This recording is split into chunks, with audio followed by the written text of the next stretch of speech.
Hello, welcome to the Easy Bible Learning. Today we're doing Exodus 15:19 to 17:7.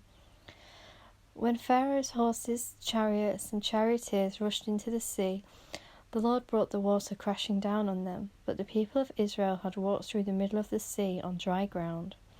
Then Miriam the prophet, Aaron's sister, took a tambourine and led all the women as they played their tambourines and danced. And Miriam sang this song: "Sing to the Lord, for he has triumphed gloriously. He has hurled both horse and rider into the sea." Then Moses led the people of Israel away from the Red Sea, and they moved out into the desert of Shur. They travelled in this desert for 3 days without finding any water.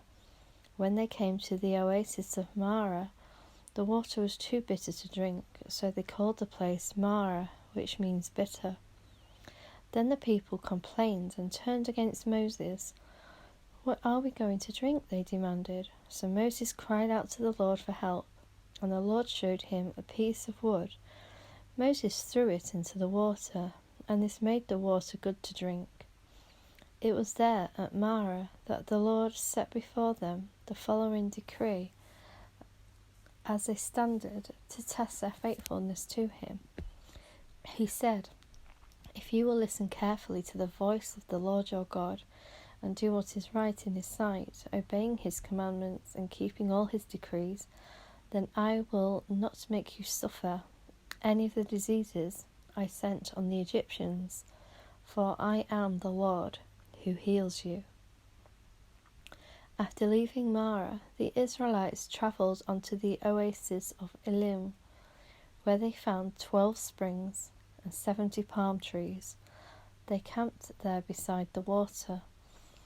Then the whole community of Israel set out from Elim and journeyed into the wilderness of the sea. Between Elim and Mount Sinai, they arrived there on the 15th day of the second month, 1 month after leaving the land of Egypt. There too, the whole community of Israel complained about Moses and Aaron. "If only the Lord had killed us back in Egypt," they moaned. "There we sat around pots filled with meat and ate all the bread we wanted, but now you have brought us into this wilderness to starve us all to death." Then the Lord said to Moses, "Look, I am going to rain down food from the heaven for you. Each day the people can go out and pick up as much food as they need for that day. I will test them in this to see whether or not they will follow my instructions. On the 6th day they will gather food. When they prepare it, there will be twice as much as usual." So Moses and Aaron said to the people of Israel, "By evening you will all realize it was the Lord who brought you out of the land of Egypt. In the morning you will see the glory of the Lord, because he has heard your complaints, which are against him, not against us. What have we done that you should complain about us?" Then Moses added, "The Lord will give you meat to eat in the evening and bread to satisfy you in the morning, for he has heard all of your complaints against him."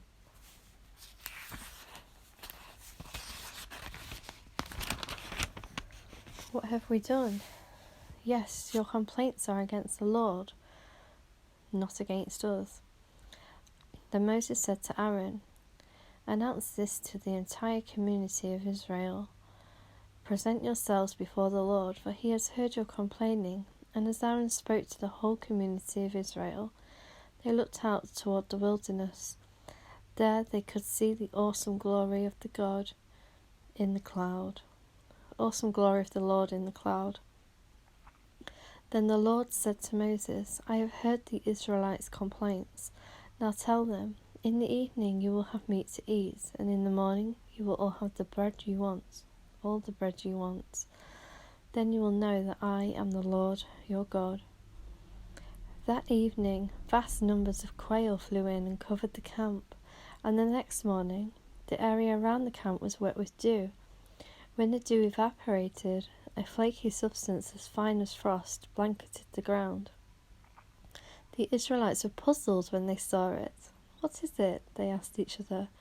They had no idea what it was, and Moses told them, "It is the food the Lord has given you to eat. These are the Lord's instructions. Each household gather as much as it needs. Pick up 2 quarts for each person in your tent." So the people of Israel did as they were told. Some gathered a lot, some only a little, but when they measured it out, everyone had just enough. Those who had gathered a lot had nothing left over, and those who had gathered only a little had enough. Each family had just enough, just what it needed. Then Moses told them, "Do not keep any of it until morning," but some of them didn't listen and kept some of it until morning. But by then it was full of maggots and had a terrible smell. Moses was very angry with them. After this, the people gathered the food morning by morning, each family according to its need. And as the sun became hot, the flakes they had not picked up melted and disappeared. On the 6th day they gathered twice as much as usual, 4 quarts for each person instead of 2. Then all the leaders of the community came out and asked Moses for an explanation. He told them, "This is what the Lord commanded. Tomorrow will be a day of complete rest, a holy Sabbath day set apart from the Lord. So bake or boil as much as you want today and set aside what is left for tomorrow." So they put some aside until morning, just as Moses had commanded, and in the morning the leftover food was wholesome and good, without maggots or odour. Moses said, "Eat this food today, for today is a Sabbath day dedicated to the Lord. There will be no food on the ground today. You may gather the food for 6 days, but the 7th day is the Sabbath, and there will be no food on the ground that day." Some of the people went out anyway on the 7th day, but they found no food. The Lord asked Moses, "How long will these people refuse to obey my commands and instructions? They must realize that the Sabbath day is the Lord's gift to you.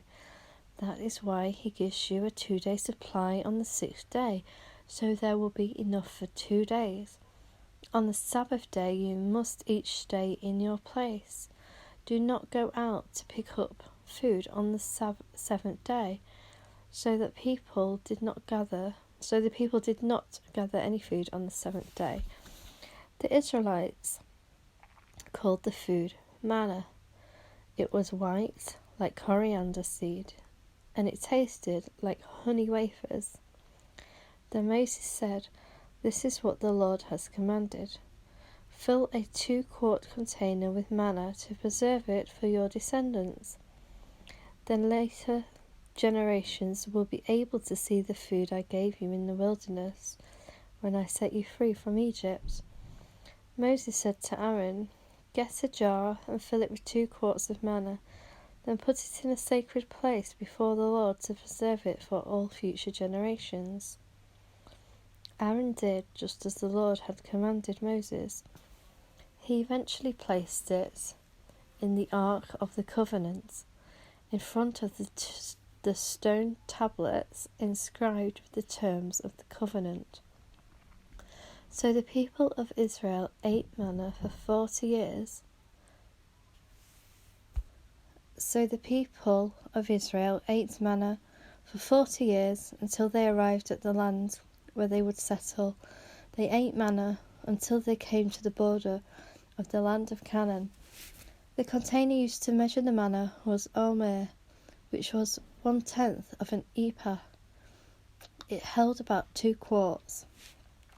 At the Lord's command, the whole community of Israel left the wilderness of Sin and moved from place to place. Eventually, they camped at Rephidim, where there was no water there for the people to drink. So once more the people complained against Moses. "Give us water to drink," they demanded. "Quiet," Moses replied. "Why are you complaining against me, and why are you testing the Lord?" But tormented by thirst, they continued to argue with Moses. "Why did you bring us out of Egypt? Are you trying to kill us, our children, and our livestock with thirst?" Then Moses cried out to the Lord, "What should I do with these people? They are ready to stone me." The Lord said to Moses, "Walk out in front of the people, take your staff, the one you used when you struck the water of the Nile, and call on some of the elders of Israel to join you. I will stand before you on the rock of Mount Sinai. Strike the rock, and water will come gushing out. Then the people will be able to drink." So Moses struck the rock, as he was told, and water gushed out, as elders looked on.